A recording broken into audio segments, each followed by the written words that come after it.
Hello everyone, good morning. আমি কৃত্তিকা। আজ সকাল 6:30টার সময় উঠে পড়েছি। রিনাদি এসে গেছে, কাজ করছে। আমিও এদিক ওদিক ঘুরে বেড়াচ্ছি, টুকটাক কাজ করছি। এই কার্টেনটা গতকাল রাতেই লাগানো হয়েছে। আসলে আমাদের মেন ডোর থেকে আমাদের রুমটা সরাসরি দেখা যায়। তাই ভাবলাম একটা ব্রাইট কালারের কার্টেন এখানে লাগালে দেখতেও সুন্দর লাগবে, আর মেন ডোর থেকে সরাসরি আমার ঘরটা দেখাও যাবে না। এই আর্টিফিশিয়াল উইন্ডোটা আমি বহু যুগ আগে ফ্লিপকার্ট থেকে কিনেছিলাম। এটা উডেন কালারের ছিল, তারপরে ঘরে এটাকে আমি ইয়েলো কালার করি। টোটাল 3 কোট রং দিয়েছি আমি।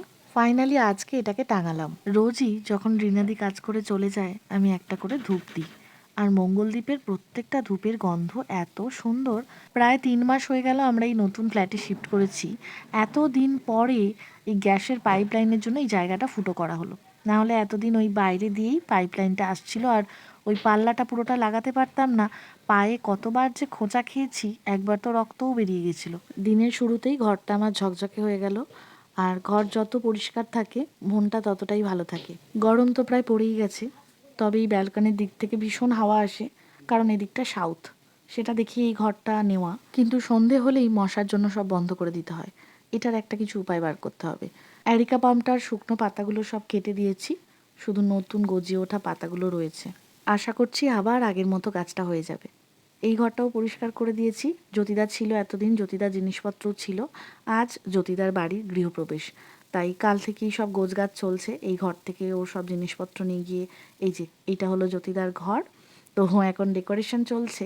আমাদের বাড়ির গৃহপ্রবেশের সময় যে ফুল মালা দিয়ে ডেকোরেশন করেছিল সেই সাজাচ্ছে আজকে।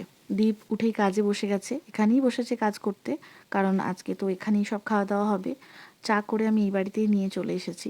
আর জ্যোতিদা যে কচুরি এনেছিল সেটা এনেছিল ওই বাড়িতে, তারপরে আমি নিয়ে চলে এলাম, কারণ এই বাড়িতেই সব ডিসপোজেবল প্লেট কাপ রাখা আছে।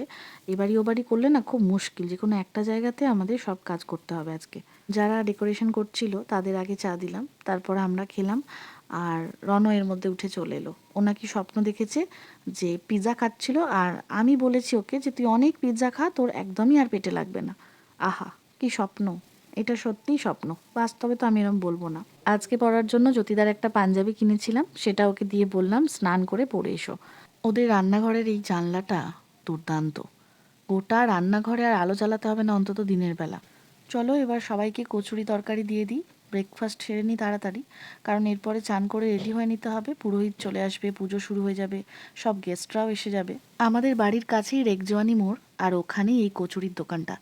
এত সুন্দর কচুরি বানায়, প্রায় নিয়ে আসি ওখান থেকে। গৃহপ্রবেশের বাকি অংশটুকু আসছে পরের ভ্লগে। আজকের মতো এলাম তাহলে। Good night.